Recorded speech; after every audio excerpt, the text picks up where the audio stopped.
띵동하고 초인종이 울립니다. 오후 2시 반 혼자 계시던 73살 김수님 어르신이 문 구멍으로 밖을 내다보니 처음 보는 젊은 사람이 서 있었습니다. 주민센터에서 나왔다고 하는데 순간 심장이 훅 내려앉습니다. 내가 뭘 잘못했나? 누가 나를 신고했나? 다음 달부터 지원금이 끊기는 걸까? 오늘은 이 김수님 어르신의 하루를 처음부터 끝까지 따라가면서 그 궁금증을 전부 풀어드리겠습니다. 지금 보건복지부에서는 기초연금, 기초생활수급자, 차상위 계층, 장애인연금 수급자를 대상으로 확인 조사를 진행하고 있고요.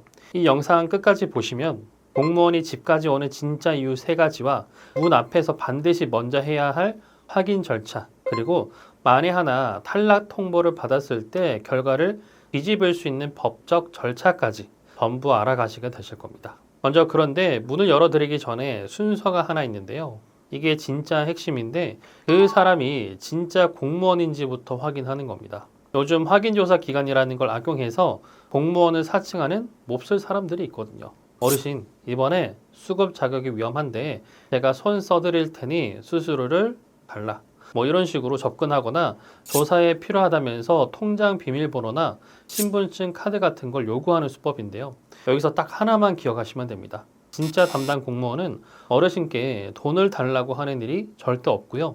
비밀번호나 보안카드를 묻는 일도 절대 없습니다. 그러니까 문을 열기 전에 공무원증부터 보여달라고 당당하게 요구하시고요. 조금이라도 이상하다 싶으면 그 자리에서 관할 주민센터 대표 번호로 직접 전화해서 이런 분이 우리 집에 오기로 되어 있느냐 확인을 하시면 됩니다. 김수님 어르신도 문구멍 너머로 공무원증을 확인하고 주민센터에 전화까지 해본 다음에야 문을 열어드렸고요.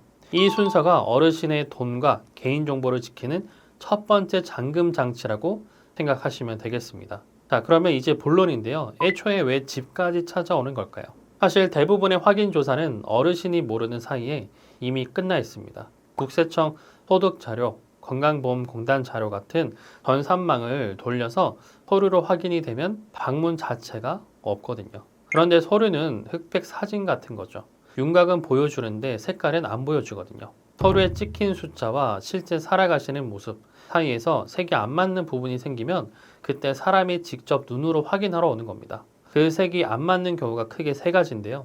첫 번째는 들어오는 돈과 나가는 돈의 계산이 안 맞을 때입니다. 서류상 김수님 어르신의 신고소득은 0원이고요. 국민연금도 없습니다. 그런데 사시는 집 월세가 매달 48만 원이에요. 주거급여로 27만 원을 받는다고 해도 매달 21만 원이 비는데 1년이면 252만 원이고요. 이 돈이 어디서 나왔을까요? 담당자 입장에서는 자녀분이 현금으로 생활비를 보태주고 계신 건 아닌지 아니면 신고 안 된 일자리가 있으신 건 아닌지 확인할 수밖에 없는 상황인 거죠. 여기서 아니 그러면 내 씀씀이를 나라가 다 들여다보는 거냐? 사생활 침해 아니냐? 이런 생각 드실 수 있는데요.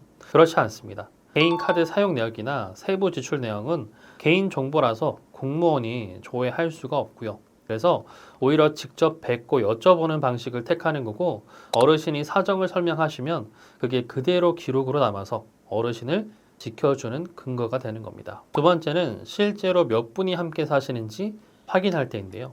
수급제도에서 과구원 수는 저울의 추 같은 역할을 합니다. 추 하나가 더 올라가느냐 빠지느냐에 따라서 자격도 금액도 완전히 달라지고요. 서류상으로는 혼자 사시는 걸로 되어 있는데 현관에 다른 식구의 신발과 짐이 가득하다면 주소만 따로 두고 실제로는 자녀와 함께 사시는 건 아닌지 살펴보게 되는 겁니다. 자녀와 같이 사시는 게 확인되면 자녀의 소득과 재산까지 합산해서 심사를 다시 해야 하고요. 여기까지 들으시면 결국 나를 의심하러 오는 거 아니냐 기분 나쁘다 하실 수 있죠. 그 마음 충분히 이해하는데요. 이제 3번째 이유를 들여다보시면 생각이 조금 달라지실 겁니다. 3번째는 어르신을 탈락해서 건져내기 위한 방문입니다. 전산으로만 보면 이런 경우가 있는데요. 자녀가 번듯한 회사에 다니고 소득도 높게 잡히고요. 서류만 보면 부양 능력이 충분하니까 수급 자격이 없다고 나오고요. 그런데 실제로는 어떨까요? 10년 넘게 연락 한 통 없고 행사조차 모르고 지내는 관계인 분들이 정말 많거든요. 이럴 때 공무원들이 직접 와서 어르신이 어떤 환경에서 지내는지 자녀가 도와준 흔적이 정말 없는지 눈으로 보고 기록을 남깁니다. 말하자면 가족 관계가 끊어졌다는 사실을 공무원이 증인이 되어서 서류에 남겨주는 거죠. 이 기록 덕분에 서류상으로는 탈락할 뻔했던 분이 계속 지원을 받게 되는 구조입니다. 그리고 안부를 살피러 오는 경우도 있는데요. 우편물이 계속 반송되거나 전화를 며칠째 안 받으시면 담당자는 혹시 댁에서 쓰러지신 건 아닌지, 돌봄이 급하게 필요한 사항은 아닌지 걱정이 되거든요. 그래서 찾아와서 건강 상태를 확인하고 간병이나 요양 서비스가 필요하면 바로 연결해 주기도 합니다. 의심하러 오는 문이 아니라 구조하러 오는 문일 수도 있다는 얘기죠. 그럼 방문 당일에는 어떻게 하면 될까요? 실전 요령 몇 가지로 정리하겠습니다. 집을 비웠어도 걱정하실 필요 없습니다. 한번 부재 중이었다고 지원이 끊기는 일은 없고요. 문에 붙은 안내문을 보시면 주민센터에 전화해서 병원에 다녀왔다고 말씀하시고 날짜를 다시 잡으시면 됩니다.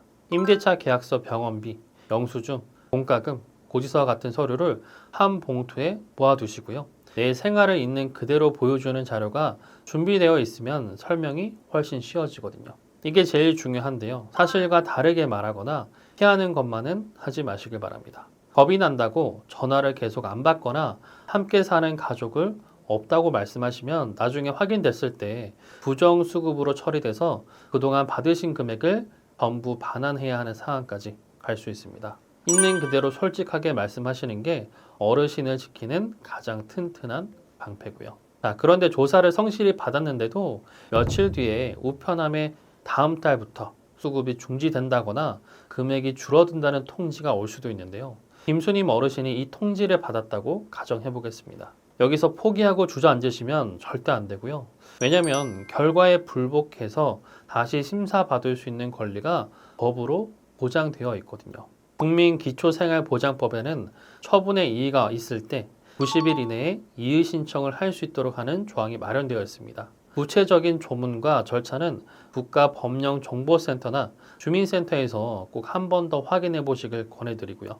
통지 받은 날부터 90일 안에 관할 주민센터로 가셔서 이 부분은 내 실제 상황과 다르다고 호명하시면 재심사가 진행되는 거죠. 그리고 하나 더 알아두시면 좋은 제도가 있습니다. 지방생활보장위원회라는 건데요. 서류 기준으로는 자격이 안 되는 게 맞지만 갚아야 할 빚이 너무 많다거나 자녀가 있어도 실제로는 부양을 거부해서 사실상 홀로 생계를 이어가시는 경우가 있습니다. 이런 사정을 주민센터 담당자에게 말씀하시면 담당자가 그 사연을 위원회 회의의 안건으로 올려주고요.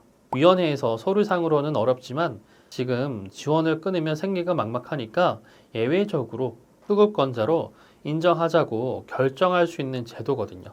말하자면 서류라는 그물에 걸리지 못하고 빠져나간 분들을 위해서 다시 건져 올리는 두 번째 그물인 셈입니다. 탈락 통지 한 장 받았다고 끝난 게 아니라는 거 꼭 기억해 두시면 좋겠습니다. 여기서 많이 궁금해 하시는 거 세 가지만 짧게 짚으면요. 방문 조사를 거부하면 어떻게 되냐? 계속 확인이 안 되면 자격 유지에 불리하게 작용할 수 있으니까 일정이 안 맞으면 거부가 아니라 날짜 조정을 요청하시는 게 맞습니다. 집이 너무 초라해서 보여주기 싫은데 어떡하냐? 오히려 반대로 생각하시면 되는데요. 어려운 형편이 그대로 보이는 게 어르신께 유리한 기록으로 남거든요. 자녀 연락처를 물어보면 알려줘야 하냐? 부양관계 확인을 위한 절차라서 아는 범위에서 말씀하시면 되고요.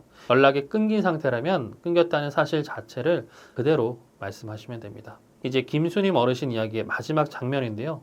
공무원증을 확인하고 문을 열어드렸고 준비해둔 월세 계약서와 병원 영수증을 보여드리면서 자녀와 연락이 끊긴 지 오래됐다는 사정까지 담담하게 말씀하셨습니다. 담당자는 그 내용을 꼼꼼히 적어갔고 어르신의 수급은 그대로 유지됐다는 결말로 마무리하겠습니다. 확인조사는 어르신을 흔들려고 오는 게 아니라 복지 예산이 정말 필요한 분들께 정확히 닿고 있는지 점검하는 정기 건강검진 같은 절차입니다. 그러니까 오늘부터 이 세 가지만 실천하시고요. 문 열기 전에 공무원증과 주민센터 확인 전화, 그리고 조사받을 땐 서류 준비하고 있는 그대로 솔직하게 얘기하시고요. 탈락 통지를 받으면 90일 안에 이의 신청과 지방생활보장위원회에 문의하시면 되겠습니다. 주변에 수급 받으시는 부모님이나 이웃이 계시다면 이 영상을 꼭 공유해 주시고요. 오늘 내용 도움되셨다면 구독, 좋아요, 알림 설정 부탁드리면서 다음에도 유익한 내용으로 찾아뵙겠습니다. 감사합니다.